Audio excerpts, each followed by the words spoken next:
तुम्हें नैना की कसम नहीं खाना चाहिए थी।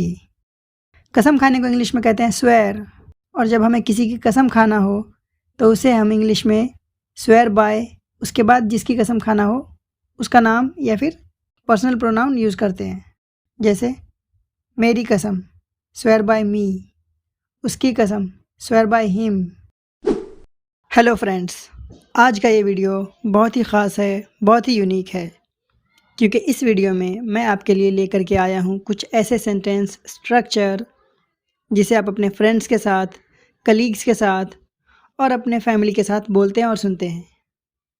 फॉर एग्ज़ाम्पल, तुम्हें उसकी बात मान लेनी चाहिए थी, तुम्हें अपनी बात पे कायम रहना चाहिए था, तुम्हें उससे झगड़ा नहीं करना चाहिए था। सो फ्रेंड्स, इस तरह के सेंटेंसेस को इंग्लिश में कैसे बोलें, ये जानने के लिए वीडियो के अंत तक बने रहिए, क्योंकि एंड में आपके प्रैक्टिस के लिए मैं कुछ सेंटेंसेस भी देने वाला हूँ, जिससे आपको ये टॉपिक पूरी तरह से क्लियर हो जाए। So without any further delay start करते हैं आज का ये वीडियो।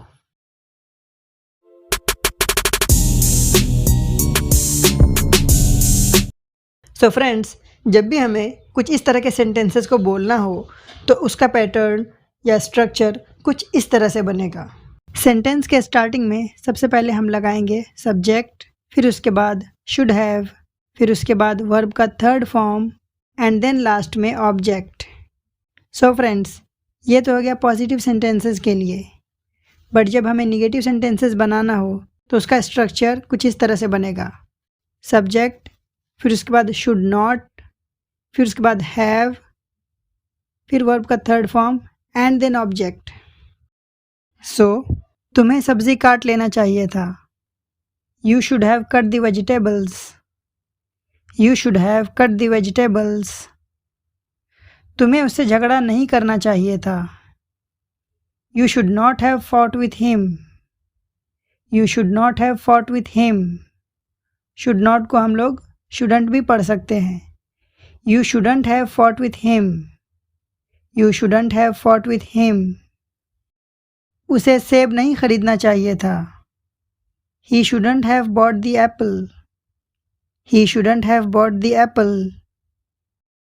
कार तुम्हें चलानी चाहिए थी। You should have driven the car. You should have driven the car. तुम्हें उसे शर्त नहीं लगाना चाहिए था। शर्त लगाने को इंग्लिश में कहते हैं बेट। बेट एंड बेट का first form, second form and third form same ही होता है। बेट बेट बेट। You shouldn't have bet with him. You shouldn't have bet with him.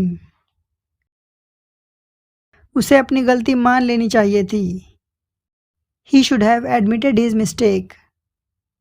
He should have admitted his mistake. तुम्हें ये कर लेना चाहिए था। You should have done this. You should have done this. तुम्हें नैना की कसम नहीं खाना चाहिए थी।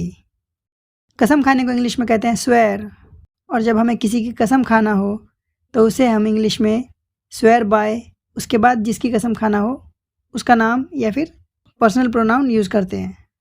जैसे मेरी कसम, स्वेयर बाय मी, उसकी कसम, swear by him. So you shouldn't have sworn by Naina. You shouldn't have sworn by Naina. तुम्हें कचरा फेंक देना चाहिए था। You should have thrown the garbage. You should have thrown the garbage. उसे मुझसे पूछना चाहिए था। She should have asked me. She should have asked me. तुम्हें उसे चेतावनी देनी चाहिए थी। You should have warned him. You should have warned him. तुम्हें सवाल हल कर लेना चाहिए था। You should have solved the questions. You should have solved the questions. तुम्हें अपनी बात पे कायम रहना चाहिए था। You should have stuck to your word. You should have stuck to your word. तुम्हें उस मैटर में नहीं पड़ना चाहिए था। You shouldn't have involved in that matter.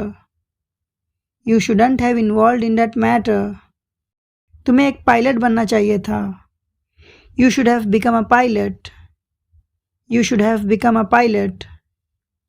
तुम्हें उसका दांत तोड़ देना चाहिए था। You should have broken his teeth.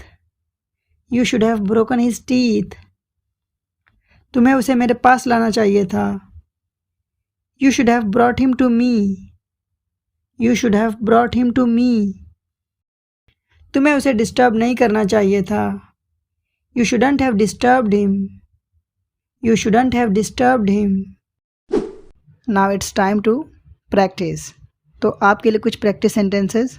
So the very first one is, तुम्हें अपनी कार नहीं बेचनी चाहिए थी। Next, तुम्हें इस हिस्से को नहीं रंगना चाहिए था। Next, तुम्हें दरवाज़ा खटखटाना चाहिए था। Next, तुम्हें इस तरह का व्यवहार नहीं करना चाहिए था। Next and the last one is, तुम्हें उसकी बात सुननी चाहिए थी। चैनल पर और भी बहुत सारी इंटरेस्टिंग वीडियोस हैं जिन्हें आप देखना ना भूलें। And don't forget to like, share and subscribe to Plain English.